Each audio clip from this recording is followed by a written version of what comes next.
چطورین یا نه؟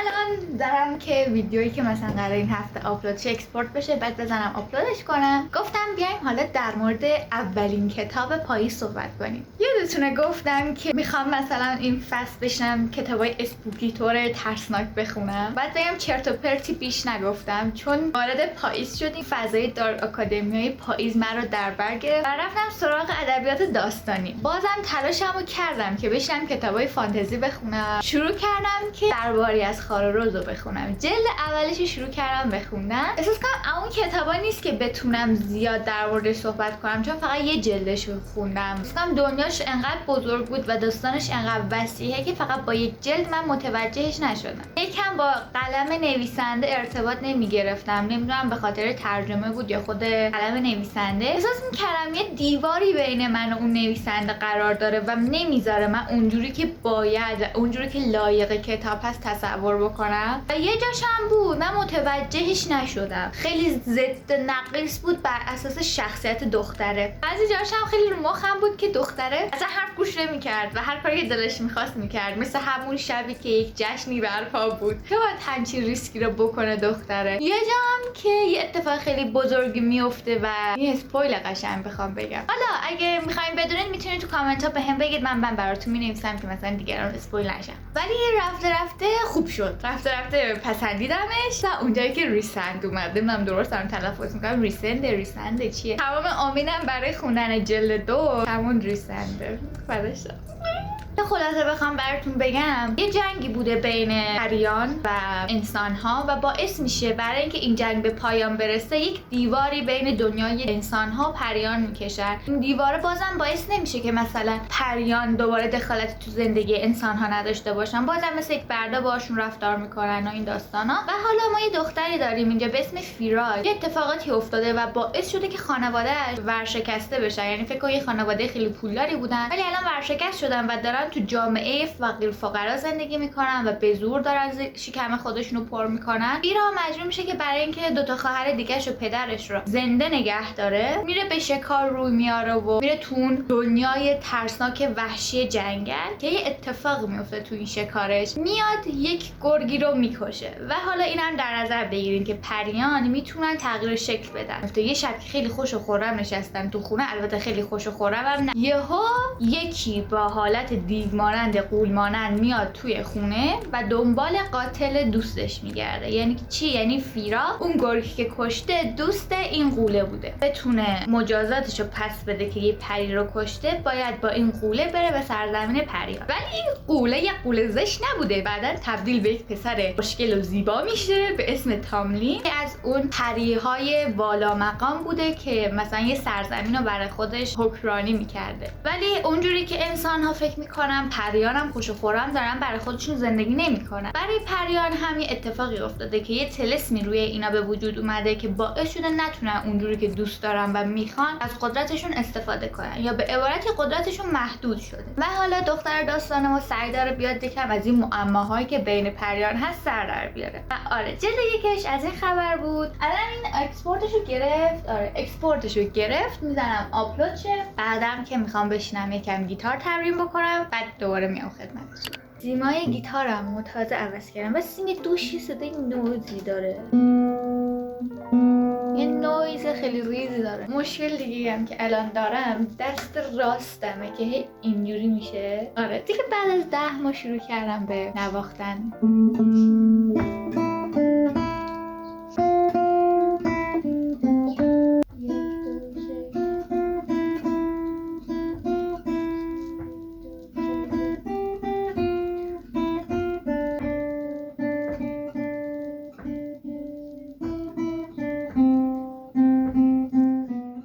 بچه‌ها من خودم در زمینه گیتار نوبه سگی بیش نیستم. اگه بخوام فعلا یک نصیحتی بهتون بکنم اینه که همه چی از همون اول اصولی و از پایه یاد بگیرید. من نمیدونم استاد قبلیم خیلی چیل بود یا مشکل از تمرینات من بود. الان من میفهمم که ضرب پام درست نیست یا با مترونوم کار نکردم یا کلا استایل و طرز گرفتن گیتارم مشکل داره. و شاید اون موقع درست بوده و چون 10 ماه کار نکردم الان اینجوری شده. ولی الان خیلی سخت‌تره که یک ساختمونی که ساختی رو خراب بکنی و از اول بیای دوباره درستش کنی و اصولی اون موقع درستش کنی و این خیلی دردناک‌تره. بخوام در مورد کتاب بعدی صحبت کنم، کتاب بعدی شهر هلالی بود. تونم تاج بهترین کتاب پاییز رو بذارم بر سر شهر هلالی. با هم دیگه هم خوندیمش. اگه بخواید میتونید ویدیوشو اینجا ببینید و اونجا خیلی مفصل در موردش صحبت کردم. برای همین اینجا دیگه صحبت نمی‌کنم، برید بعد از این ویدیو برید اونو ببینید. ولی کتاب بعدی که میخوام در موردش باهاتون صحبت بکنم تمام خشم من هستش. نمیدونم واقعا چجوری و چگونه که جذبش شدم. یعنی شاید اونقدر داستان خاصی نداشت، شاید اونقدر پرفراز و نشیب نبود داستانش. قلم نویسندگی داشت واقعا خیلی ساده و گیرا بود و من نفهمیدم چجوری مثلا 100 صفحه خوندم یه داستان ساده ای داشت. جوری بودش که تو رو به فکر وامی داشت. در مورد یه خانواده‌ای بودش که اینا پاکستانی بودن ولی مهاجرت میکنن به آمریکا و مادر این خانواده مریضه، پدر خانواده الکلیه و فقط میمونه یه پسر جوون فکر کنم 17 18 ساله و حالا متاسفانه مادر این خانواده فوت میکنه و خب پدره دیگه کلا میشکنه. فکر کنم پدری که مثلا قرار الکلی بوده دیگه حالا زنی که دوستش داشتن میمیره دیگه میشکنه، دیگه نمیتونی این مرد رو جمع بکنی انقدر که بهش ضربه وارد میشه. تمام بار زندگی میفته رو دوش این پسره. بعد فکر کنم بابای کار نمیکرده و اینا یک مهمونخونه داشتن که مادر اداره میکرده و حالا این گروی بانک بوده و باش وام گرفته بود. یه ذره رنگ و بوی عاشقانه هم داره ولی اونقدر زیاد نیست. ولی که این پسرم دوست داره، یه مشکلاتی تو زندگیش داره که نمیدونم اسپویل میشه یا نه. کتاب احساس کنم داره در مورد این بهتون میگه نباید زیاد دل ببندیم به این چیزایی که تو دنیا وجود داره، حالا چه آدما، یه اشیایی باشه، یه خونه‌ای باشه، یه مکانی باشه، چون بعضی از چیزا کنترلش دست شما نیست و ممکنه هر آن اونو از دست بدین. بهتره که وابسته نباشی، دل بسته نباشی و بفهمی که تو فقط اومدی اینجا زندگی بکنی، خاطره‌ای بسازی و آخر سر قرار بارو بندیلتو جمع کنی و بری. این پسر داستان در گیر و دار این بودش که اون چیزایی که دیگه داره رو از دست نده، چون این مثلا مادرشو از دست داده بود، دیگه نمیخواست چیزای دیگه‌شو از دست بده، اون مهمونخونه رو از دست بده، اون یاد بوده مادر رو از دست بده. در حالی که بعضی اوقات واقعا باید از دست بدی، باید یه چیزی رو بدی بره تا بتونی ادامه بدی به زندگی کردن. قشنگی بود واقعا، من خیلی از خوندنش لذت بردم. حالا برگردم باز به این تمرینات گیتارم ببینم میتونم این دست راستمو درست کنم. باز خواهم گشت.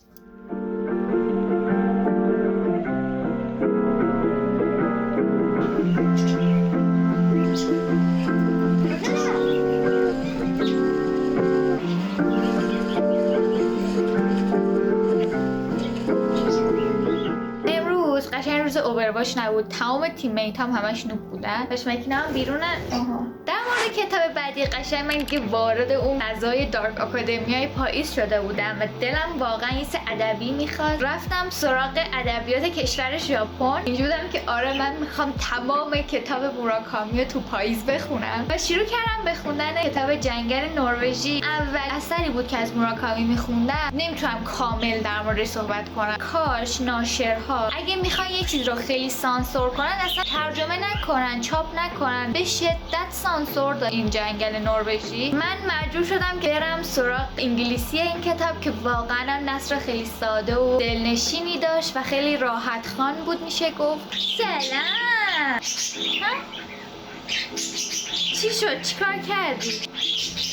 احساس بکنم ترجمهش خیلی سعی داشت این کتابو واقعا یه خیلی ادبی طور مثلا ترجمه کنه. نثر خیلی دوستانه ای داشت، انگار تو واقعا با تک تک اون شخصیت‌ها دوست بودی، انگار تک تک اونا رو میشناختی. فکر کنم مناسب اونایی که دنبال یه داستان خیلی پرفراز و نشیب هستن که آره همش اتفاقایی بیفته، یک پلات تویست خیلی خفنی داشته باشه نیست، ولی اگه دلتون میخواد یک روزمرگی‌های ساده و واقعی رو بخونید میتونید برید سراغ این کتاب. داستان در مورد اکیپ دوسته، دو تا پسر و یه دختر. پسر اصلی که ما داریم از دید اون کتاب رو میخونیم که اسمش واتانابه هست، زندگی خودش رو میکنه، دوست زیادی نداره، خیلی تنهاست، ولی بازم سعی داره اخت بگیره با این شرط که تو زندگیش داره. و دختر داستان ما یک مشکلات روح و روانی داره که حالا اگه بخونید بیشتر متوجهش میشین. و عضو سوم این اکیپ که یک پسر هسته، این پسر چندین سال قبل هم خیلی اتفاقی یهویی خودکشی میکنه و داره نشون میگه چقدر از دست دادن یک فرد میتونه روی اطرافیان اون فرد تاثیر بذاره. قلم موراکامی به زیبایی میاد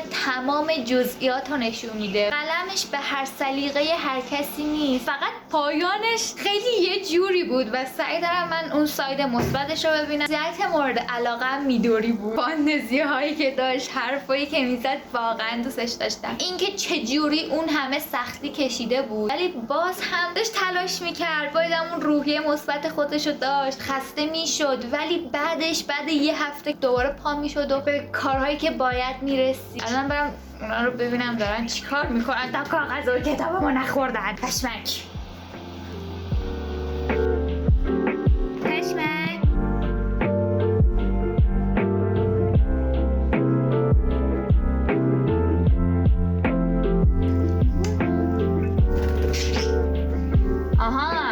کتاب بعدی میشه گفت کتاب مورد علاقمه، انجمن شاعران مرده است که تو این ویدیو هم در موردش صحبت کردم ولی خب خیلی خلاصه طور بود. کاش جیغ نکشی. در مورد یک مدرسه که اصولهای خاص خودشو داره و انگار بیشتر داره روی این تمرکز میکنه که این بچه‌ها رو به دانشگاه‌های مطرح جهان بفرسته، پزشک و مهندس تحویل جامعه بده و انگار فراموش میکنه تو زندگیمون هم هنر نیاز داریم، شعر نیاز داریم. پس این افراد، این بچه‌ها هم میتونن هنرمند بشن. اوه سلام. حتما نباید که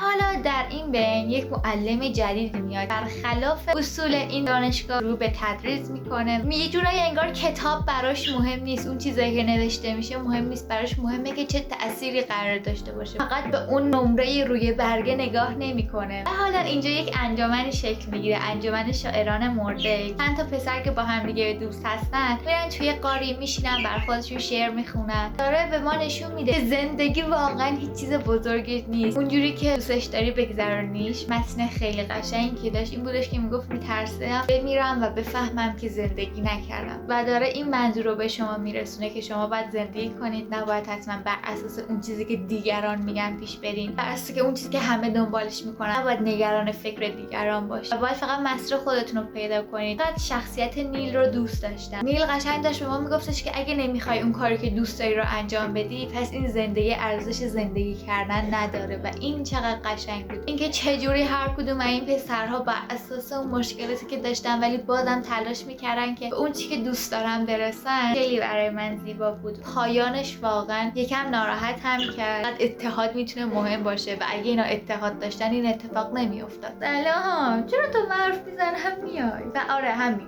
دیگه، بیشتر از این در موردش صحبت نمی‌کنم، بخونیدش. تو این ولاگ خیلی حس نزدیکی بهم نمی‌کنید. بله ها.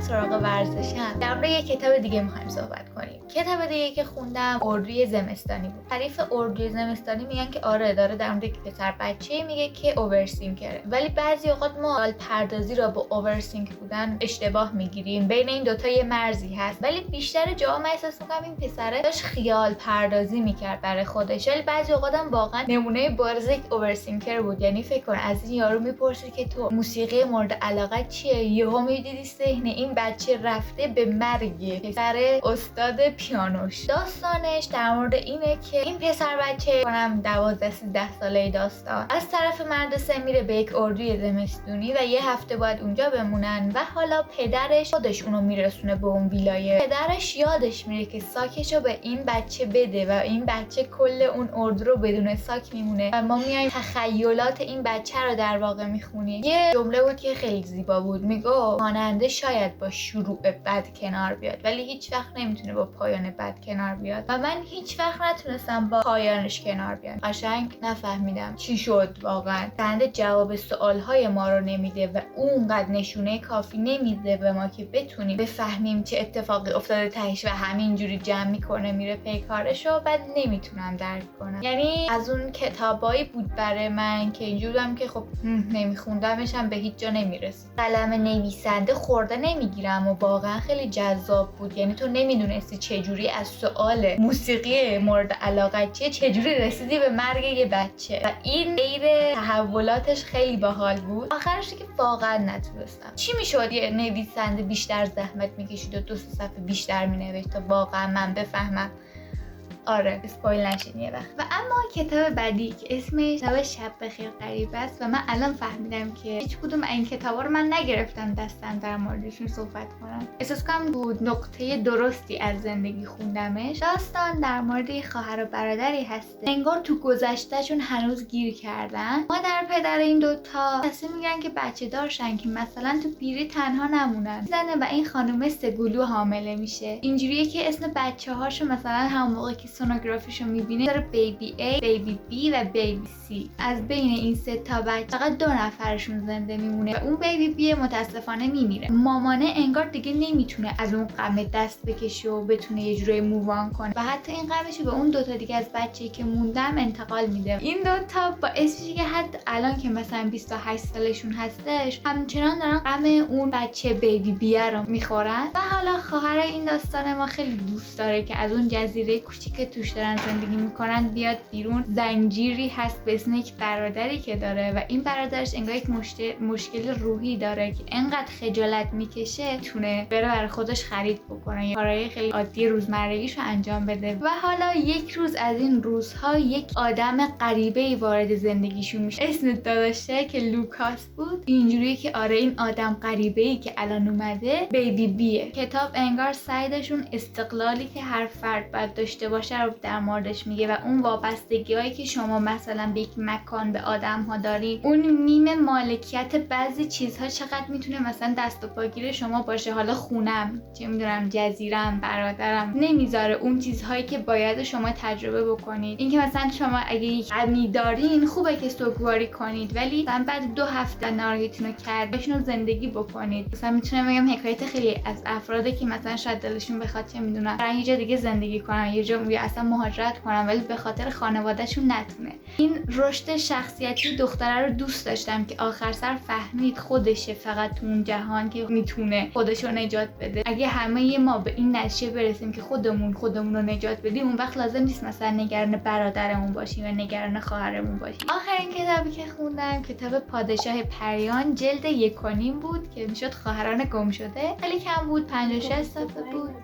نه خیر نداشت.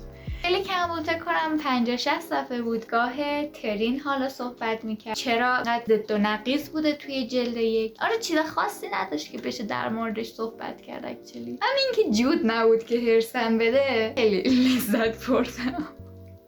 شما چه هدفهایی دارین؟ شما چه کتابایی میخواین برای زمستون بخونید؟ مرسی که وقت گذاشتید این ویدیو رو دیدید و امروز با من بودین و در مورد کتابای پاییز حرف زدیم. شما هم بگین تو پاییز چه کتابایی خوندین، کدوم کتابا رو دوست داشتین بیشتر و کدوم کتابا رو پیشنهاد میدین که من بخونم. مرسی که ویدیو رو دیدین. شبتون بخیر تا ویدیو بعدی. فعلا